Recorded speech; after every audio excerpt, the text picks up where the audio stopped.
This is my first time exhibiting at this particular event. I think as a company we've done it in the past and decided to give it another shot. Our focus as a business has shifted a little bit, so it made sense to come back and give it a go and see how it turned out. Sure, so I work for Swicktech Technologies. We're a managed IT service provider, so we are IT as a service. We can be the whole IT department for a business or supplementary or complementary to like existing IT. So we can help with different projects, initiatives, help desk, really be the break fix, eyes in the skies support. Our focus and emphasis is really on cyber security and ensuring that businesses are safe and able to do business that, you know, when you close your doors tonight and you open them tomorrow, are you going to be ready and able to do business with the systems that are critical to running that business? And Swicktech's been in business for 17 years. I would say the biggest challenge is conveying the importance of good cyber hygiene and a strong cyber security posture, and just how involved that is in today's landscape. It's a very tumultuous, scary landscape, and the depths to which we go to ensure that a business is protected, it's so deep beneath the surface of the earth that it's really hard to bring that stuff to the surface to articulate just how important and critical it is. So educating the market is a bit challenging. It's a very noisy space. There's a lot of talk and chatter about cybersecurity.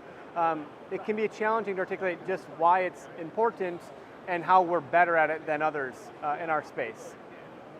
Latest and greatest core tech, oh my gosh, being in the technology space, this would be a question most would probably drool over, but I will say that there's an initiative that the government put in place called CMMC. It stands for Capability Maturity Model Certification.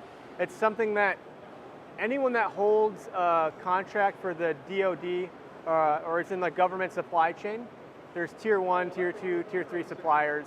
If you're in that ecosystem, there's a mandate that the government is putting in place that you have to be compliant by 2026.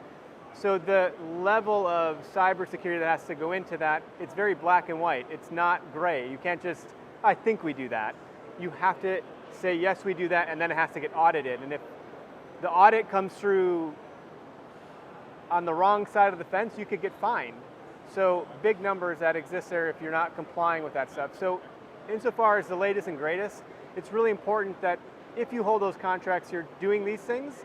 But if you're not and you don't intend to, this is a really good track to pay attention to kind of tighten that cybersecurity approach, because you're going to be doing it to the best of your possible ability and aligning with what the government would be expecting of companies. So right now, that's got a huge focus for us. It's a very big deal in the space, especially when we consider that we're at a manufacturing trade show, and some of the companies here hold those government contracts. I think the value we get is just being among people that are the folks that we want to be doing business with. If you're here, you're growth-minded, you're trying to acquire more business, we have something called our ideal client profile, and I'm not even going to consider doing business with you if you're not interested in growing your business. The number of companies, you walk around and it's like, wow, that's a really nice boat, or those are a lot of hunting trophies. If that money is not going back into the business, it's kind of a red flag. If you're at a trade show of this stature and magnitude, you're obviously serious about growing your business, and to us, that's an important qualification.